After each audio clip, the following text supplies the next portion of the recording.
Good morning friends, welcome back series ব্লগে। সকালে সকালে উঠে পড়েছি। আমার আজ ব্লাড টেস্টের স্যাম্পল নিতে আসবে, সেই জন্য সকালে 11টা আপনাকে খেতে বলেছে। ব্লাড টেস্ট বলতে আমার ইসের করছে, হিমোগ্লোবিন আর সুগার টেস্ট করবে। তো সুগার জানোই তো তোমরা সবাই, প্রেগনেন্সিতে এই টেস্টটা তো হয়। আর সকাল সকাল না খেলে আবার হয় না, ভাত খেতে বলেছে। এদিকে আমার বরমশাকে তো দেখতে পেলে, আয়নার সামনে ভিডিও করতে বলেছে, তো আমার সাথে ইয়ার্কি ফাজলাম শুরু করে দিল। এদিকে বাড়িতে মিস্ত্রি কাজে লেগেছে, গোটা বাড়ি খিদিবিদি লেগেছে, খুব বিরক্তকর লাগছে। ওদিকে আমার শাশুড়ি মাকে দেখো ঠাকুর ঘর ঢাকছে, যেহেতু ওদিকে আজকে মিস্ত্রি কাজ করবে। এদিকটা কমপ্লিট হয়ে গেছে, ব্রাশ করে নিয়ে ড্রাই ফ্রুটস খেতে বসেছি। ডেলি ডেলি একই জিনিস আর খেতে ইচ্ছা করে না, সেই চলছে আমার 32 উইকস চলছে।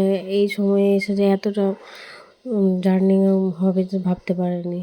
আর কি করবো, সেই ডেলি একই কাজ। তাতে আসবে ব্লাড স্যাম্পল নিতে আসবে বলে স্নান ধান করে তাড়াতাড়ি চলে এলাম। সকাল সকাল তো খেতেই হবে বলো, না হলেও অল্প করে।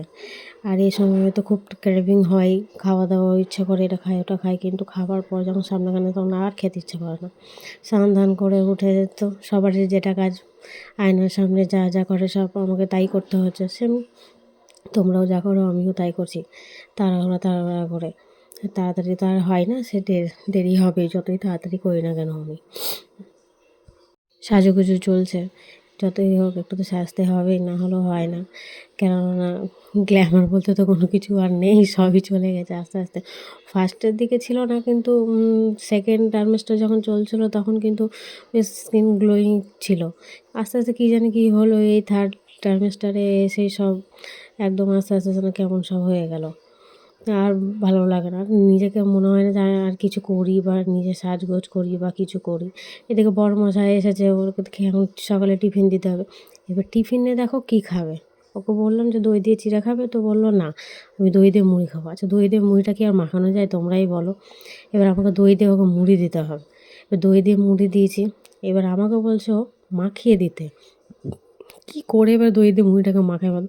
কোনো রকম করে চেষ্টা করছিলাম, আমি বললাম হাত দিয়ে আমার ইচ্ছা করে না সব কিছু আমি হাত দিই ওর মধ্যে।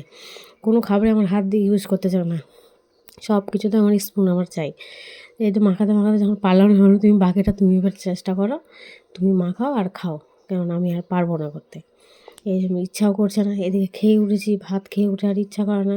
এদিকে তো বলে দিয়েছে 2 ঘন্টা যেন আমি কিচ্ছু না খাই, এমনকি জলও যেন না খাই।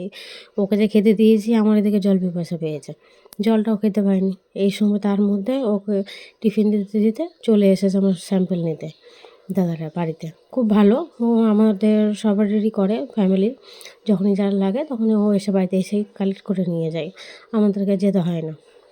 আর এতে আমার শাশুড়ি মা এসেছে, মা এসে আমাকে বলছে এত ভয় এই বয়স হয়েছে। যতই হোক তোমরাই বলো, ভয় কার না লাগে। সিরিঞ্জ সুই সুতো আমার এগুলো খুব ভয় লাগে, আমার ওষুধ খেতেও ইচ্ছে করে না। এই সময় যাক ডাক্তারটা আমার ভালো, যে আমাকে ওষুধটা কম দিয়েছে, বেশি ওষুধ দেয়নি।